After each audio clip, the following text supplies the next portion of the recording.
ತುಮಕೂರು ಕಾಂಗ್ರೆಸ್ನಲ್ಲಿ ಮೂಲ ವರ್ಸಸ್ ವಲಸಿಗ ಫೈಟ್ ನಡೀತಾ ಇದೆ. ಲೋಕಸಭಾ ಅಭ್ಯರ್ಥಿ ಆಯ್ಕೆ ವಿಚಾರದಲ್ಲಿ ಸಿಕ್ಕಾಪಟ್ಟೆ ಗೊಂದಲ ಏರ್ಪಟ್ಟಿದೆ ಅನ್ನುವಂಥದ್ದು. ಮುದ್ದ ಹನುಮೇಗೌಡ ಅವರು ಕಾಂಗ್ರೆಸ್ಗೆ ಬರಬೇಕು ಅಂತಿದ್ದಾರೆ. KN ರಾಜಣ್ಣ ಅವರ ಬೆಂಬಲ ಕೂಡ ಸಿಕ್ಕಿದೆ. ಆದರೆ ಕಾಂಗ್ರೆಸ್ಗೆ ಬರೋದಕ್ಕೆ ಸಾಧ್ಯ ಆಗ್ತಾ ಇಲ್ಲ. ಯಾಕೆಂತಂದ್ರೆ ಮೂಲ ಕಾಂಗ್ರೆಸ್ಸಿಗರು ಅಂತ ಅನ್ನಿಸ್ಕೊಂಡವರು ವಿರೋಧ ವ್ಯಕ್ತಪಡಿಸ್ತಾ ಇದ್ದಾರೆ. ಅದು ಜಯಚಂದ್ರ ಅವರು ಇರ್ಬೋದು, ರಂಗನಾಥ್ ಅವರು ಇರ್ಬೋದು, ಅಥವಾ ಷಡಾಕ್ಷರಿ ಇರ್ಬೋದು. ಇವರೆಲ್ಲರೂ ತೀವ್ರ ವಿರೋಧ ವ್ಯಕ್ತಪಡಿಸ್ತಾ ಇದ್ದಾರೆ. ಒಟ್ಟಿನಲ್ಲಿ ಲೋಕಸಭಾ ಚುನಾವಣೆಯ ಹಿನ್ನೆಲೆಯಲ್ಲಿ ಯಾರಿಗೆ ಟಿಕೆಟ್ ಸಿಗುತ್ತೆ ಅನ್ನುವಂಥದ್ದು ತುಮಕೂರಿನಲ್ಲಿ ಯಕ್ಷ ಪ್ರಶ್ನೆ ಆಗಿದೆ ಕಾಂಗ್ರೆಸ್ನಿಂದ.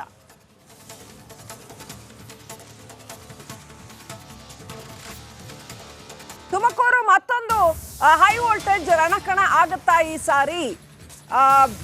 ಅನಿರೀಕ್ಷಿತ ಅಭ್ಯರ್ಥಿಗಳು ಟಿಕೆಟ್ ಪಡ್ಕೊಳ್ತಾರ ಎರಡೂ ರಾಷ್ಟ್ರೀಯ ಪಕ್ಷಗಳಿಂದ ಅನ್ನುವಂಥ ಎಲ್ಲ ಚುನಾವಣಾ ಲೆಕ್ಕಾಚಾರಗಳ ನಡುವಿನಲ್ಲೇನೆ ತುಮಕೂರಿನಲ್ಲಿ ಇದೀಗ ಕಾಂಗ್ರೆಸ್ನಲ್ಲಿ ಮೂಲ ವಲಸಿಗ ಫೈಟ್ ಸಿಕ್ಕಾಪಟ್ಟೆ ನಡೀತಾ ಇದೆ. ಕಾಂಗ್ರೆಸ್ಗೆ ತುಂಬಾ ಸ್ಟ್ರಾಂಗ್ ಹೋಲ್ಡ್ ಇದೆ ತುಮಕೂರಿನಲ್ಲಿ. ಆದ್ರೆ ಈಗ ಲೋಕಸಭಾ ಚುನಾವಣೆಯ ವಿಚಾರದಲ್ಲಿ ಕ್ಯಾಂಡಿಡೇಟ್ ಅನ್ನೋಂಥ ವಿಚಾರಕ್ಕೆ ಬಂದ್ರೆ ಬಹಳ ಪ್ರಬಲವಾದಂಥ ಅಭ್ಯರ್ಥಿ ಏನು ಕಾಣಿಸ್ತಾ ಇಲ್ಲ, ಸ್ಪಷ್ಟವಾದಂಥ ಅಭ್ಯರ್ಥಿ ಏನು ಕಾಣಿಸ್ತಾ ಇಲ್ಲ. ಹಾಗಾಗಿ ಟಿಕೆಟ್ ಯಾರಿಗೆ ಕೊಡಬೇಕು ಅನ್ನುವಂಥ ಗೊಂದಲ ಆರಂಭ ಆಗಿದೆ. ಮುದ್ದಹನುಮೇಗೌಡ ಅವರು ಕಾಂಗ್ರೆಸ್ಗೆ ಬರಬೇಕು ಅಂತಿದ್ದಾರೆ. ಆದರೆ ಮೂಲ ಕಾಂಗ್ರೆಸ್ಸಿಗರು ಅಂತ ಅನ್ನಿಸಿಕೊಂಡವರು ಅದಕ್ಕೆ ಬೆಂಬಲವನ್ನು ವ್ಯಕ್ತಪಡಿಸ್ತಾ ಇಲ್ಲ. KN ರಾಜಣ್ಣ ಅವರು ಬೆಂಬಲ ವ್ಯಕ್ತಪಡಿಸಿದ್ದಾರೆ ಅಂತ ಹೇಳಲಾಗಿದೆ. ಆದರೆ ಜಯಚಂದ್ರ ಅವರು ಸೇರಿದಂತೆ ಇನ್ನೂ ಅನೇಕ ಮೂಲ ಕಾಂಗ್ರೆಸ್ಸಿಗರು ಅಷ್ಟಾಗಿ ಸಪೋರ್ಟ್ ಮಾಡಲ್ವೇನೋ ಅನ್ನೋಂಥ ವಾತಾವರಣ ಇದೆ.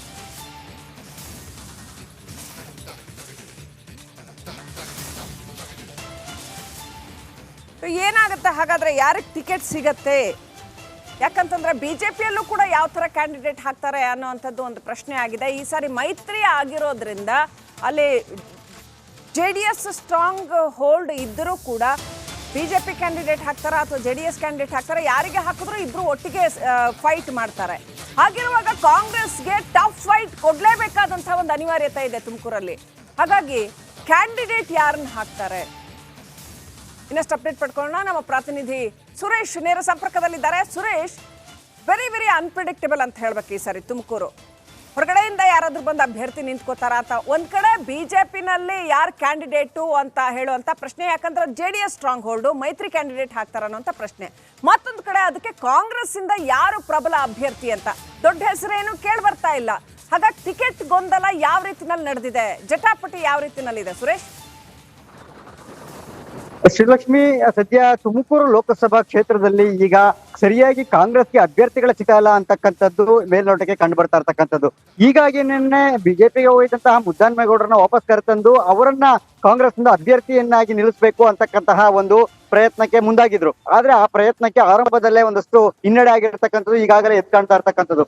ಈಗಾಗಲೇ ಮುದ್ದಹನುಮೇಗೌಡರು ಪಕ್ಷ ಸೇರ್ಪಡೆ ಆಗೇ ಬಿಟ್ರು ಅಂತಕ್ಕಂತಹ ಒಂದು ವದಂತಿಗಳು ಜಿಲ್ಲಾ ರಾಜಕಾರಣದಲ್ಲಿ ಹರಿದಾಡ್ತಾ ಇದ್ರು ಕೂಡ ಆದ್ರೆ ಅದು ಆ ಒಂದು ಏನು ಅದು ಯಶಸ್ಸನ್ನ ಕಾಣಲಿಲ್ಲ. ಕಾರಣ ಇಷ್ಟೇನೆ ಶ್ರೀಲಕ್ಷ್ಮಿ ಅವರೇ, ಇಲ್ಲಿ ಪ್ರಮುಖವಾಗಿ ಏನು ಇಲ್ಲಿ ಮೂಲ ಮತ್ತೆ ವಲಸಿಗರು ಅಂತಕ್ಕಂತಹ ಒಂದು ವಾದ ಶುರುವಾಗಿರ್ತಕ್ಕಂಥದ್ದು. ಇಲ್ಲಿ ಇದರಲ್ಲಿ KN ರಾಜಣ್ಣ ಅವರು ಒಬ್ಬರನ್ನೇ ಇಲ್ಲಿ ಮುದ್ದಹನುಮೇಗೌಡರ ಪರ ಬ್ಯಾಟಿಂಗ್ ಮಾಡ್ತಾ ಇರ್ತಕ್ಕಂಥದ್ದು. ಆದ್ರೆ ಮುದ್ದಹನುಮೇಗೌಡರ ಬೆಂಬಲಕ್ಕೆ ಬೇರೆ ಯಾರೇ ಕೂಡ ಆ ಕಡೆ ಷಡಾಕ್ಷರಿ ಇರ್ಬೋದು, ಟಿಪ್ಪೂರು ಶಾಸಕರು ಅಥವಾ ಕುಣಗಲ್ ರಂಗನಾಥ್ ಅವ್ರು ಇರ್ಬೋದು, ಇವ್ರು ಯಾರು ಕೂಡ ನಿಲ್ತಾ ಇಲ್ಲ. ಆದ್ರೆ ಇವ್ರಿಗಿರುವಂತಹ ವಾದ ಏನಂದ್ರೆ, ಸ್ಥಳೀಯವಾಗಿ ಪಕ್ಷದಲ್ಲೇ ಇರ್ತಕ್ಕಂಥವ್ರು ಯಾರಿಗಾದ್ರೂ ಕೊಡ್ಲಿ ಅಂತಕ್ಕಂಥದ್ದು. ಒಂದು ಕಡೆ TP ಜಯಚಂದ್ರ ಅವರು ಏನಿದ್ದಾರೆ, TP ಜಯಚಂದ್ರ ಅವರು ನಮ್ಮ ಮಗ ಕುಂಚಿಟಿಗ ಒಕ್ಕಲಿಗ ಏನಿದ್ದಾರೆ, ಆ ಕುಂಚಿಟಿಗ ಒಕ್ಕಲಿಗ ಸಮುದಾಯಕ್ಕೆ ಸೇರಿದಂತವ್ರು, ಹೆಚ್ಚು ಮತಗಳು ಇರ್ತಕ್ಕಂಥವ್ರು.